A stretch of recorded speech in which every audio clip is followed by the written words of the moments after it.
staged UFO attack on Earth. We have been preconditioned by all the media for the past couple of decades to slowly but surely start accepting the existence of aliens and UFOs.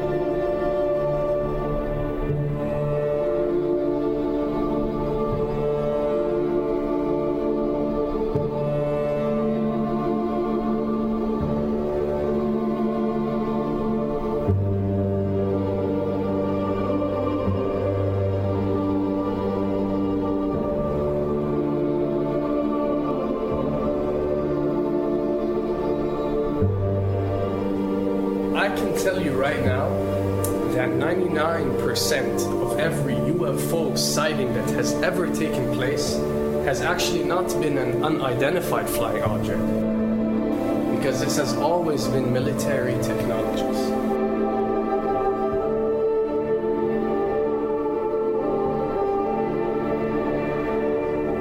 Another thing I'd like to point out is surveys and questionnaires. You know, we get surveys and questionnaires all the time, sent out by the state or by the government or by our rulers and our officials and so on and so forth. Do you really think that these ruling powers care about what you think? Do you really think that they're waiting to ask you and receive your answer before making a decision? What happens with these questionnaires is that they are released. For example, what country do you think the US should attack next? And if it yields back results like 70% of the US population believe Iran is the next country that should be attacked, this is actually a study conducted for the effectiveness of the media propaganda that they are using. So when they get such results, they look at it and they be like, all right, amazing. Our media propaganda is working. We are purposely trying to manipulate people to think that Iran should be the next one. And check out the survey results. We're doing a great job in propaganda. That's what it's all about. And if the results come back and they aren't up to par, so let's say 20% want war with Iran and 80% want actual peace, they say, okay, so now we have to go and rework our media propaganda and make it more effective so these percentages change. Why am I saying this? Because of the UFO phenomena. Since the 60s, the amount of people who believe in extraterrestrials have skyrocketed, and they're only increasing day by day in our modern world. This only confirms the success and the plans that are taking place to first manipulate you to believe in UFOs, and second, to conduct a UFO attack that is going to force the whole world to unite to fight off this enemy and accept the New World Order. A former Canadian government official is warning we may be on the verge of intergalactic war, saying, quote, the Bush administration has finally agreed to let the military build a forward base on the moon, which will put them in a better position to keep track of the comings and goings of visitors from space, and to shoot at them if they so decide. I was introduced to the late Dr. Wernher von Braun in the U.S., the father of rocketry.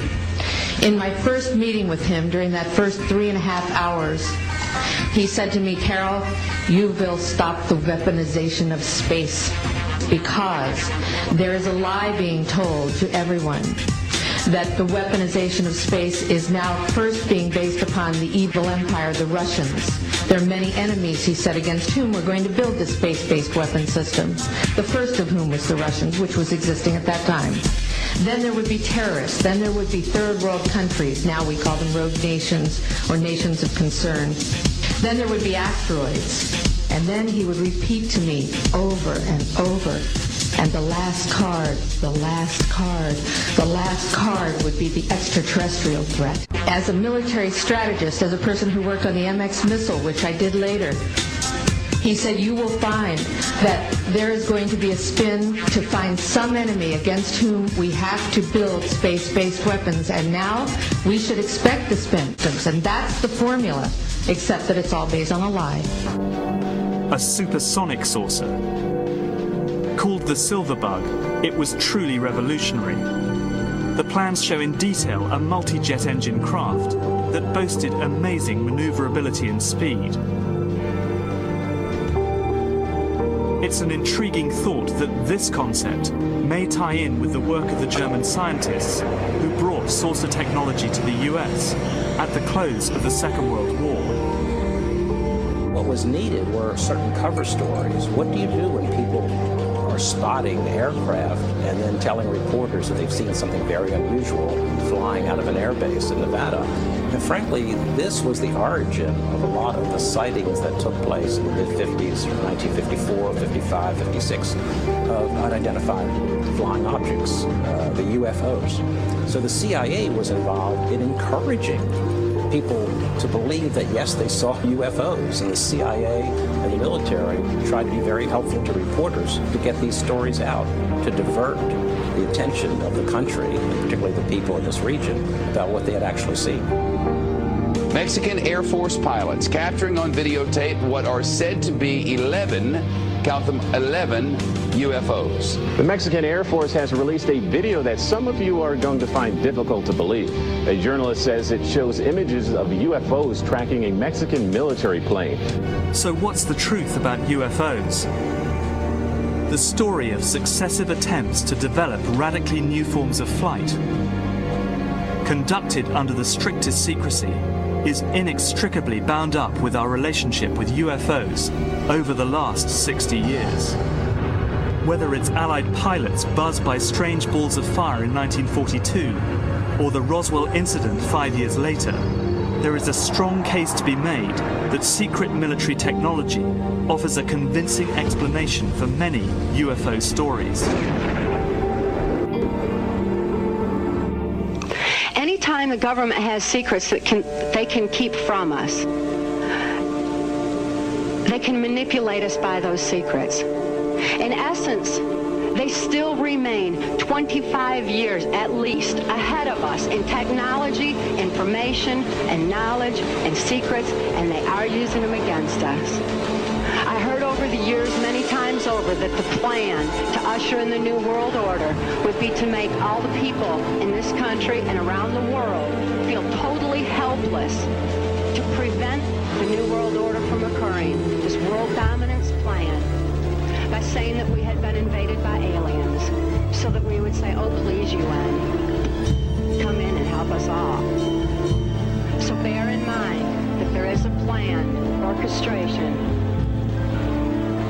to get people to be submissive through a secret technology and information that they're keeping from you under the blanket of the so-called National Security Act.